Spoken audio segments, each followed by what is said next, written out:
الحمد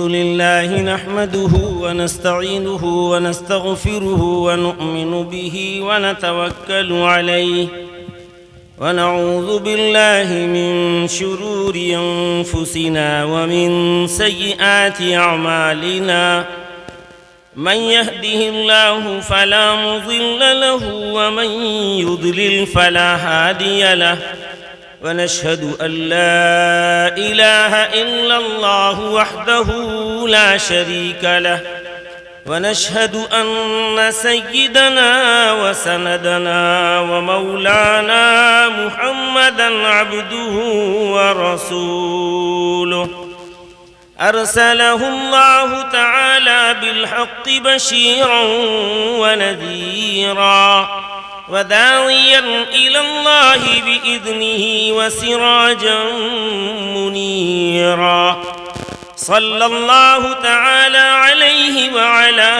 آله وصحبه وبارك وسلم تسليما كثيرا كثيرا أما بعد فأعوذ بالله من الشيطان الرجيم بسم الله الرحمن الرحيم لن ينال الله لحومها ولا دماؤها ولكن يناله التقوى منكم وقال النبي صلى الله تعالى عليه وسلم من لم يزح فلا يقربن مصلانا.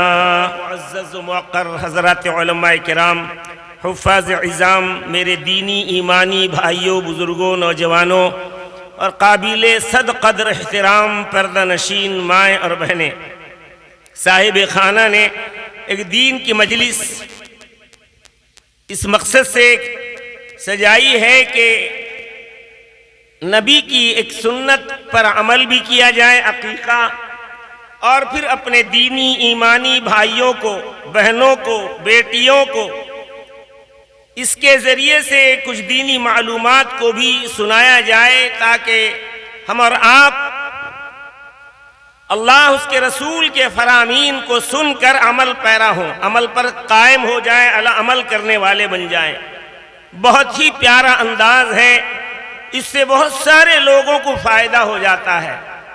اللہ تعالی ہمیں جن باتوں کو سنیں گے اور سنے ہیں، مجھ سے پہلے عزیز مکرم حافظ قمر الاسلام صلی اللہ علیہ وسلم نے نظم کے ذریعے آپ تک دین کی باتیں پہنچائی، اس سے پہلے ان کے استاد محترم حضرت حافظ بلال صاحب، انہوں نے نظم اور نثر دونوں کے ذریعے آپ تک دین کی باتیں پہنچائیں۔ میں بھی بہت دیر تک سنتا رہا، وضو کیا اور پھر استنجے کا تقاضا تھا۔ بہرحال آپ نے بہت دیر سے صرف اللہ اس کے رسول کی محبت میں گرمی کی شدت کو برداشت کرتے ہوئے بیٹھے ہوئے ہیں۔ اتنا خطرناک موسم کہ ہم اور آپ بل بلا کر کے ابھی چند دنوں کے اندر اللہ کی رحمت سایہ فگن ہوئی اور ہم راحت کی کچھ سانس لیے تھے کہ پھر گرمی۔ یہ گرمی بھی اللہ کی طرف سے، یہ برودت بھی، ٹھنڈک بھی اللہ کی طرف سے، یہ راحت والا سانس بھی اللہ چاہتے ہیں تو آدمی لے پاتا ہے، ورنہ تو پورے دن فین چلتا رہتا ہے اور پسینہ بہتا رہتا ہے۔ گزرا کہ نہیں ابھی چند دنوں پہلے؟ فین بھی چل رہا ہے، ہوا بھی لگ رہی ہے اور پسینہ بھی بہ رہا ہے۔ یہ نظام اللہ چلاتا ہے، ہم نہیں۔ کیسے چلاتے ہیں، کیوں چلاتے ہیں؟ حکیم و دانا اللہ ہے، وہ جانتا ہے کہ کس موقع پہ کیا کرنا ہے، گرچہ ہمیں کچھ لگے لیکن اللہ اپنے نظام کے چلانے میں یکتا ہے، یگانہ ہے۔ بہرحال ہمیں ہر حال میں اس کا شکر ادا کرنا چاہیے۔ ہم اس کے غلام ہیں، وہ ہمارا مالک ہے۔ اس نے اپنے نبیوں کے ذریعے اپنی حکومت قائم کرنے، اپنی باتوں کو بندوں تک پہنچانے اور ان کو اس پر عمل میں لانے کے لیے 1,24,000 پیغمبروں کو دنیا میں اللہ نے بھیجا، کیونکہ ہر چیز کو، ہر مخلوق کو کچھ نہ کچھ صلاحیت دے کر کے پیدا کر دیا، اس کو کوئی سکھانے والا نہیں ہے۔ دنیا میں آپ مشاہدہ کیجئے، نہ درختوں کو ہم کو سمجھانا پڑتا ہے، نہ جانوروں کو بتانا پڑتا ہے کہ چلے گا کیسا، کھائے گا کیسا۔ بہت ساری مخلوقات، سب اللہ نے ان کے اندر وہ چیزیں ودیعت کر دی ہیں، وہ پیدا ہوئی اپنے کام میں لگ جاتی ہیں۔ نہ کوئی ان کا معلم ہے، نہ کہیں پاٹھ شالہ ہے، نہ کہیں مدرسہ ہے کہ ان کو جا کر کے وہاں تعلیم حاصل کرنی پڑتی ہے، بلکہ اللہ تعالیٰ نے انہیں وہ چیزیں ودیعت کر دی ہیں فطری طور پر کہ وہ اس کے اندر وہی چیز وجود میں آئے گا جو اللہ نے چاہا ہے اور اس کے اندر وہ رکھ دیا۔ جیسے میں مثال دیا کرتا ہوں کہ بیگن کا ہم درخت لگاتے ہیں تو یہ نہیں کہتے یا اس پر یہ کتبہ یا تغرہ نہیں لگاتے کہ تجھ سے بیگن ہی پھلنا ہے، آلو نہیں پھلنا، بلکہ قدرتی طور پر اللہ نے اس میں وہ صفت رکھ رکھی ہے کہ وہ درخت اگر بیگن کا لگے گا تو اللہ بیگن ہی پیدا کرتے ہیں اس سے۔ کیلا ہے تو کیلا ہی پیدا ہوتا ہے۔ ہر جانور، ہر مخلوق اللہ نے ان کے اندر صلاحیت دے دی، لیکن ایک مخلوق ایسی ہے سب سے اعلیٰ، سب سے ارفع، سب سے افضل اور بالا تر مخلوق، وہ ہے انسان جیسی مخلوق۔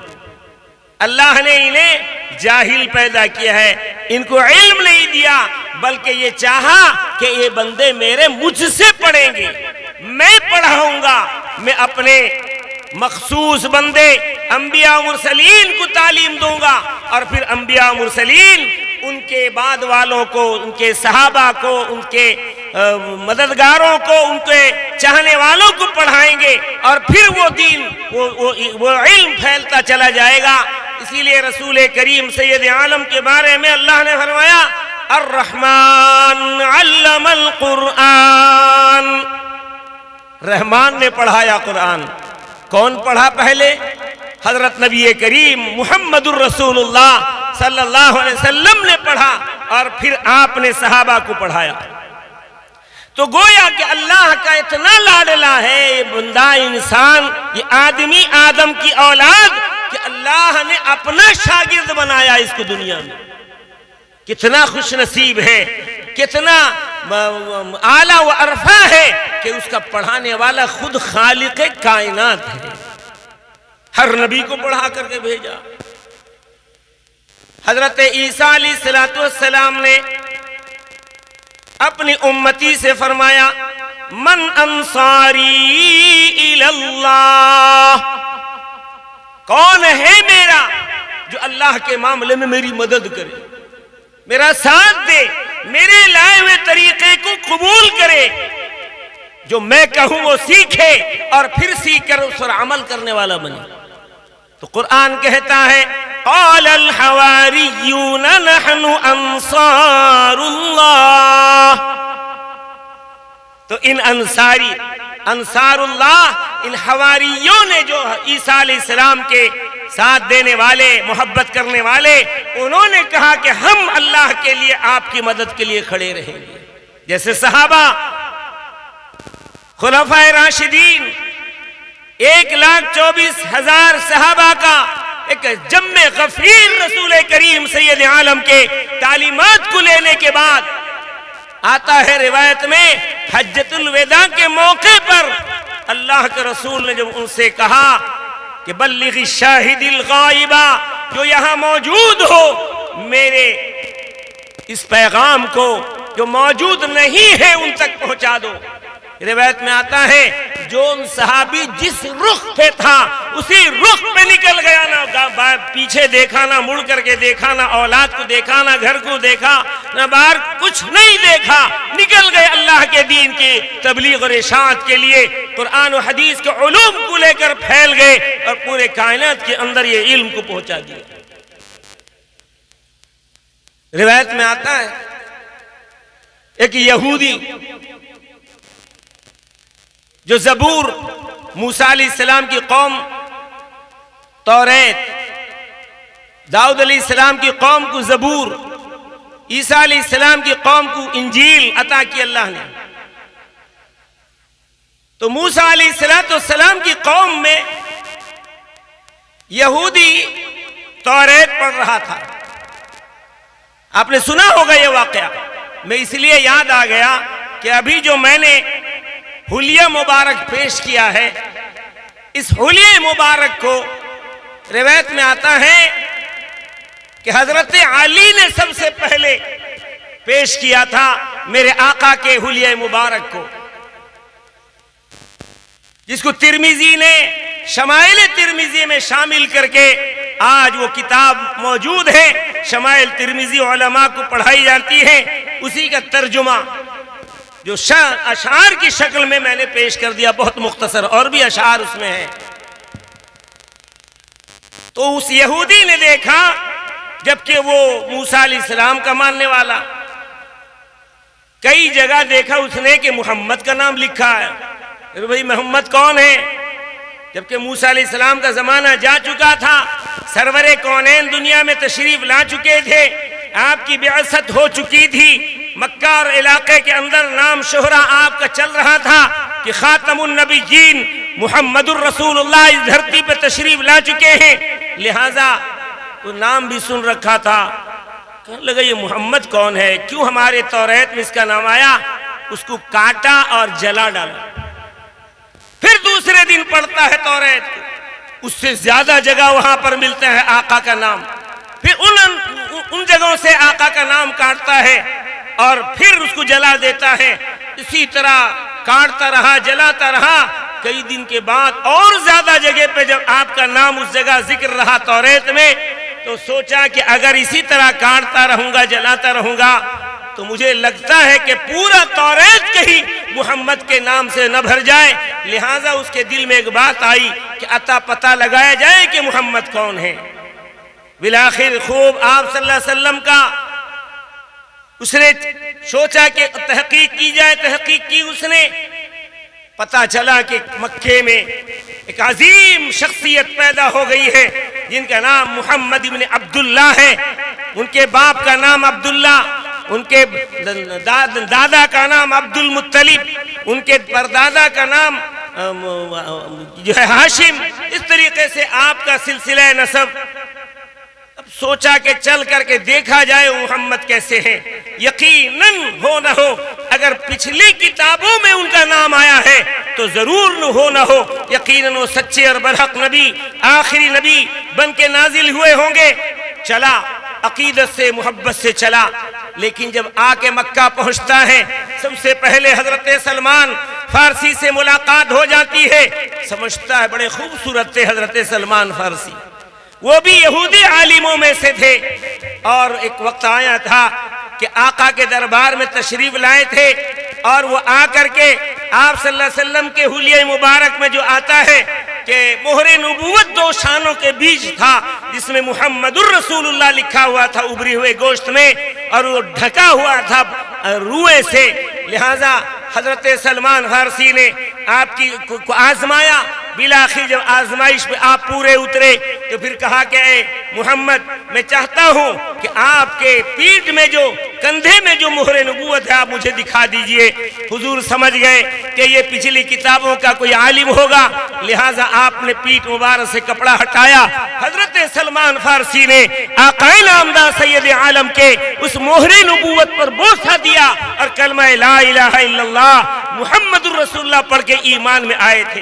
سب سے پہلے اس یہودی کے ملاقات حضرت سلمان فارسی سے ہو گئی. حضرت سلمان فارسی کو دیکھتے ہی کہنے لگا کہ تو ہی محمد ہے. کہا کہ نہیں، میں محمد نہیں، میں محمد نہیں ہوں.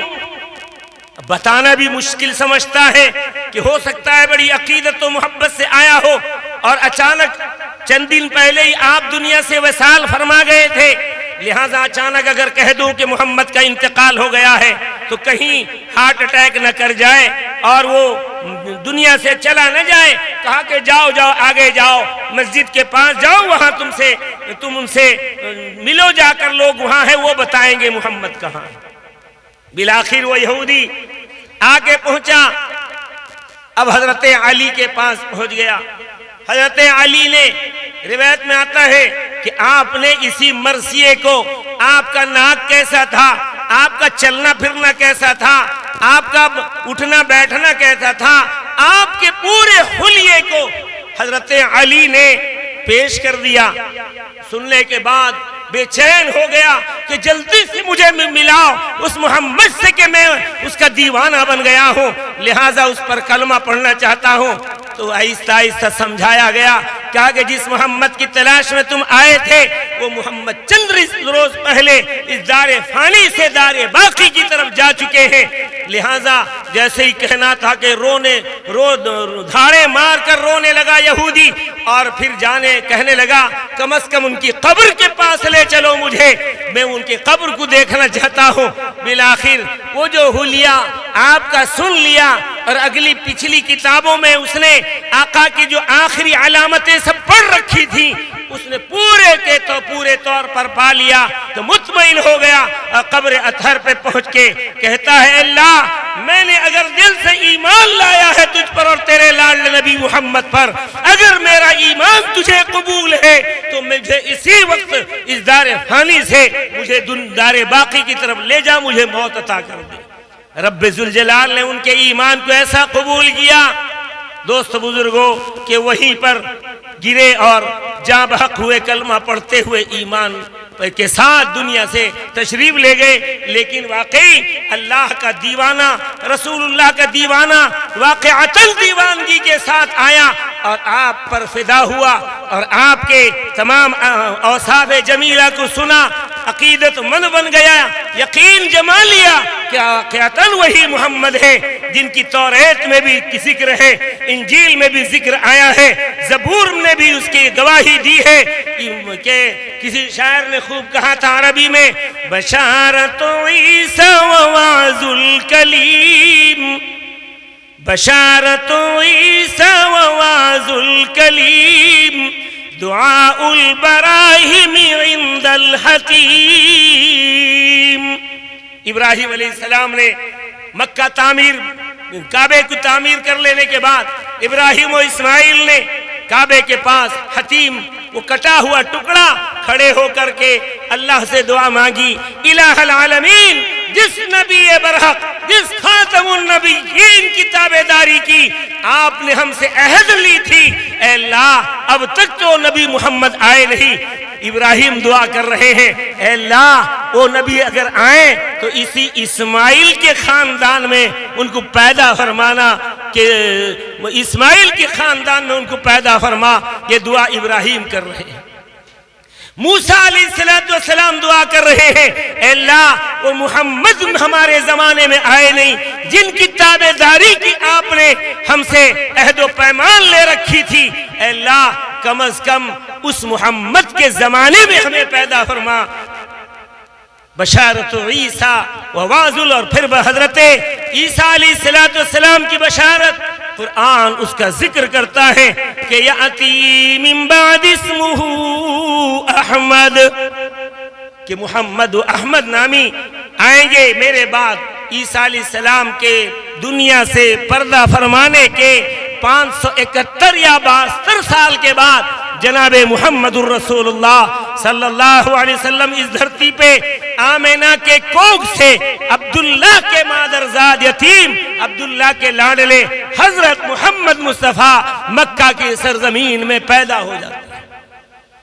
اسی سرزمین پر سلمان فارس سے آ کے ایمان لاتے ہیں، اسی مکہ کی سرزمین پر مدینے کے علاقے میں سہیب روم سے آ کر ایمان لاتے ہیں، حبش کا بلال غلام آ کر کے اسی سرزمین میں اللہ کے لاڈلے نبی کا دیوانہ بنتا ہے۔